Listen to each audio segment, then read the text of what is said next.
जो गोपालगंज में पहला कांड हुआ खजूरबंदी में, जिसमें 19 लोग मरे और 14 लोगों को सरकार ने मुआवजा दिया, उस साल आंकड़ा सरकार दिखा रही है कि 6 लोगों के मरने का पूरी व्यवहार।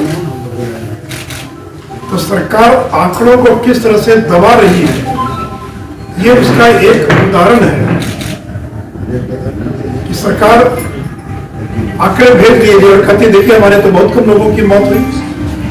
अब अखबार लिख रहा है बिहार के छपरा में 70, 80, 90, 100 कुछ भी लिख रहे हैं, लेकिन सरकार के आंकड़े में लिस्ट पे वो अज्ञात बीमारी से मौत है, वो तो उसी को मौत मानेंगे जहरीली शराब से, जिसका पोस्टमार्टम हुआ नंबर 1, पोस्टमार्टम के बाद जिसका विसीरा जांच के लिए गया फॉरेंसिक लैब में, 2 महीने बाद उसकी रिपोर्ट आई, जिस रिपोर्ट में अगर जहर पाया गया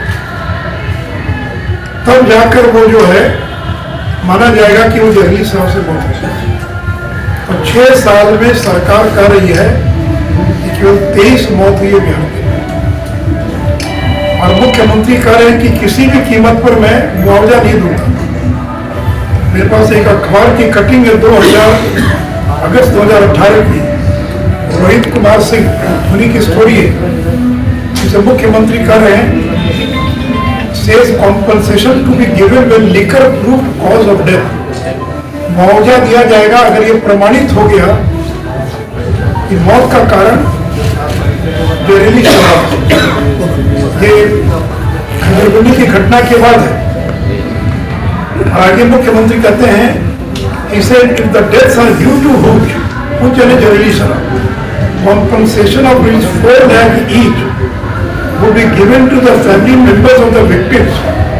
ये मुख्यमंत्री का बयान है। ये Bihar excise and prohibition act 2016, उसके अंश को पढ़ना चाहूंगा मैं, उसकी कॉपी आपको बना दिया। उसके अंदर आपके लेक्चर लिखेंगे पेज नंबर 4 जो है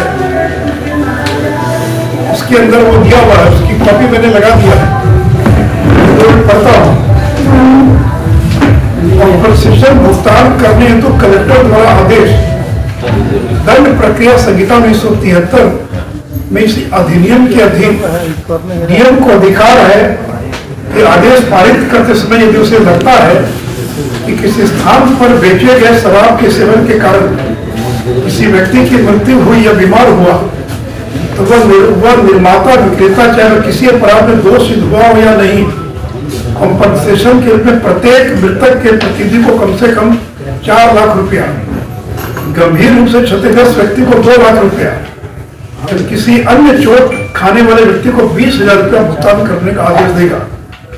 जिले का कलेक्टर लोक मांग वसूली अधिनियम के तहत लोक मांग के अनुरूप उक्त कॉम्पनसेशन विक्रेता निर्माता से वसूल कर सकेगा। मतलब क्या हुआ कि जो विक्रेता है, जो मैन्युफैक्चरर है, जो सेलर है, उससे पैसा वसूला जाएगा और उससे पैसा वसूल कर मरने वाले या बीमार लोगों को पैसा 4-4 लाख 2-2 लाख रुपया दिया जाएगा। तो सरकार ने गोपालगंज में क्या किया कि पहले 4-4 लाख रुपया दे दिया कि वसूली में समय लगेगा, बाद में उसको वसूल लेंगे, और 4-4 लाख रुपया लोगों को दे दिया। तो अगर खजूरबंदी में 4 लाख रुपया दिया गया, तो आज जहरीली शराब कांड साल में क्यों नहीं दिया जाएगा?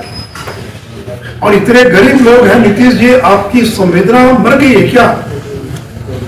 एक बार जाकर देखिए जो पत्रकार गए, कितने गरीब लोग हैं, किस प्रकार के लोग हैं जिनको कुछ पता नहीं है, मौत के अलावा कुछ नहीं जानते हैं कि उनके बच्चों को जीविका अधिकारी वो भीख मांगेंगे। मामूली बात पर सरकार 1-2 लाख रुपया दे देती है। कोई अगर रॉन्ग साइड चल रहा सड़क पर और दुर्घटना में मौत हो जाए तो उसको भी 4 लाख रुपया मिल जाता है। तो सरकार नहीं ना कहती है कि चूंकि आप रॉन्ग साइड चल रहे थे इसलिए आपको मुआवजा नहीं मिलेगा। बस पे छत पर चढ़कर चलने का प्रावधान नहीं है, बस के भीतर बैठ के जाना है और बस उलट गई, लोग मर गए जो ऊपर छत पर बैठे हुए थे, तो सरकार क्यों देती है उनको मुआवजा? कहती सरकार कि आप तो कानून का उल्लंघन कर रहे थे, बस की छत पर बैठे थे, हम आपको कोई मुआवजा नहीं देंगे। यानी मामूली बात पर मुआवजा देने वाली सरकार और इन गरीबों के प्रति इतनी संवेदनहीन कि कल कि कुछ भी हो जाए मेरी कोई सहानुभूति नहीं है। अरे मर गया कोई आदमी, गरीब आदमी मर गया, कोई सहानुभूति तो होनी चाहिए, संवेदना तो होनी चाहिए। ठीक है, आप कह सकते गलत काम किया, लेकिन फिर भी मृत्यु हो गई, मौत हो गई, तो मैं शोक व्यक्त करता हूं, मैं संवेदना व्यक्त करता हूं। लेकिन इतनी हृदयहीनता, इतनी संवेदनहीनता कि मुख्यमंत्री कहे कि मेरी कोई और किसी प्रकार का और मेरी कोई सहानुभूति नहीं ऐसे लोगों के प्रति। ठीक है, उनके प्रति आपकी सहानुभूति नहीं भी हो सकती है, उनके परिवार के प्रति तो सहानुभूति होनी चाहिए ना। क्या ये सरकार दलित विरोधी है, अति पिछड़ा विरोधी है? ये सरकार जो आदिवासी उसकी विरोधी है? तो कल तो आप ये भी कर सकते हैं, उसकी विधवा को विधवा पेंशन भी नहीं मिलेगा क्योंकि उसका परिवार गरीब पीकर मर गया, सरकार की किसी योजना का लाभ नहीं मिलेगा। और ये आपका कानून कहता है, जिस कानून की फोटो मैंने आपके सामने सबों को दे दिया, उसके अंग्रेजी की भी कॉपी है, जो अंग्रेजी लेना चाहेंगे उनको अंग्रेजी कॉपी दे दूंगा। तो अगर एक्साइज और प्रोहिबिशन एक्ट की धारा 42 में यह प्रावधान है तो मुख्यमंत्री जी आपको देना पड़ेगा। और इन गरीबों को मुआवजा दिलवाने के लिए भारतीय जनता पार्टी और किसी भी सीमा तक जाएगी। इसे मैंने लिखा कि पहले मौत पर हंसो, फिर कहो शोक नहीं मनाऊंगा।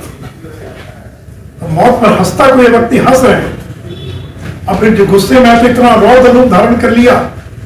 जब मेरे साथ थे तो मैंने कभी नहीं देखा उनका ये स्वरूप। या तो लालू की संगत का असर है या कोई और बात है। बीजेपी वालों को करें कि भगाओ इनको, बीजेपी वालों को कह रहे हैं कि बर्बाद हो जाओगे। ये भाषा नीतीश कुमार की, अभी लालू यादव के लिए भी उन्होंने इस भाषा का प्रयोग नहीं किया होगा जब वो विपक्ष में थे, लेकिन आप जिनके साथ 17 साल रहे उनके लिए आप इस प्रकार की भाषा का प्रयोग कर रहे हैं। तीसरे मित्रों, और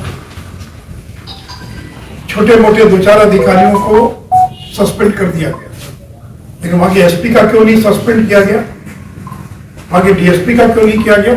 ये कोई पहली घटना नहीं है। 4 महीना पहले उसी के बगल में घटना घटी जिसमें 7 लोग मरे थे जहरीली शराब पीने से। तो जिस एसपी के कार्यकाल में इतनी घटनाएं घट जाए, उस एसपी पर आपने क्यों नहीं कार्रवाई की? क्या एसपी की किसी दरोगा की हिम्मत है कि बिना एसपी के संरक्षण के और वो खुलेआम शराब बिकवा दे? कहीं न कहीं तो संरक्षण है। और तो मैंने कहा कि मुख्यमंत्री इस्तीफा दे दीजिए और जल्द से जल्द तेजस्वी यादव को बिहार का मुख्यमंत्री बना दीजिए, क्योंकि उन्हीं के लोग हैं, उन्हीं के समर्थक हैं जो ये शराब का अवैध व्यापार करते हैं। कल मुख्यमंत्री बन जाएंगे तो शायद उनके लिए रोकना आसान हो जाएगा।